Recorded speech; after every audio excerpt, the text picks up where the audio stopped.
Hi hello வணக்கம், வாழ்க வளமுடன். இந்த வீடியோவில் சர்க்கரையோட வகைகளை தான் பார்க்க போகிறோம்.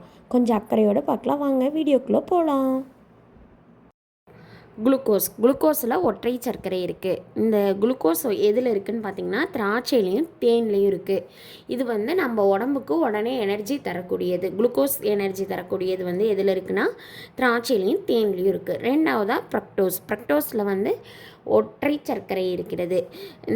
இது எதில் இருக்குன்னா ப்ரக்டோஸ் எதில் இருக்குன்னா பழங்கள்லேயும் காய்கறிகள்லேயும் இருக்குது.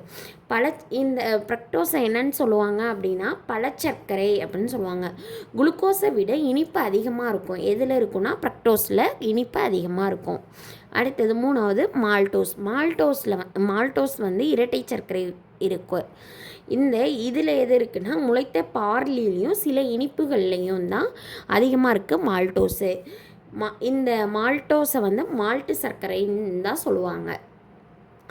நாலாவது சுக்ரோஸ் இரட்டை சர்க்கரைகளால் ஆனது. இந்த சுக்ரோஸ் எதில் அதிகமாக இருக்குன்னா கரும்பு சர்க்கரையிலையும் வெல்லத்துலேயும் இருக்குது. நம்ம வீட்டில் பயன்படுத்துகிறோம்ல, சமையலுக்கு பயன்படுத்துகிற சாதாரண சர்க்கரையில் என்ன இருக்குன்னா சுக்ரோஸ் இருக்குது. மூணாவது லாக்டோஸில் இரட்டை சர்க்கரை இருக்குது. இந்த லாக்டோஸில் என்ன இருக்குதுன்னு பார்த்திங்கன்னா பால்லையும் பால் பொருட்கள்லையும் லாக்டோஸ் அதிகமாக இருக்குது. பால் கரைஞ்ச நிலையில் தான் பால் கரைஞ்ச நிலை, அதாவது பாலும் ப்ளஸ் சர்க்கரையும் கரைந்த நிலையில் இருக்கும்ல, அப்போ தான் லாக்டோஸோட அதிகமாக இருக்கும். லாக்டோஸ் எப்போ அதிகமாக இருக்கும்னா பால் ப்ளஸ் சர்க்கரை கரைந்த நிலையில் இருக்கும்போது தான் அதிகமாக இருக்கும். இது ஆல்ரெடி ஒரு டிஎன்பிசியில் கேட்டிருக்காங்க. பால் கரைந்த நிலையில் உள்ளது லாக்டோஸ். பழச்சர்க்கரை என்று அழைக்கப்படுவது எதுனா ப்ரக்டோஸு.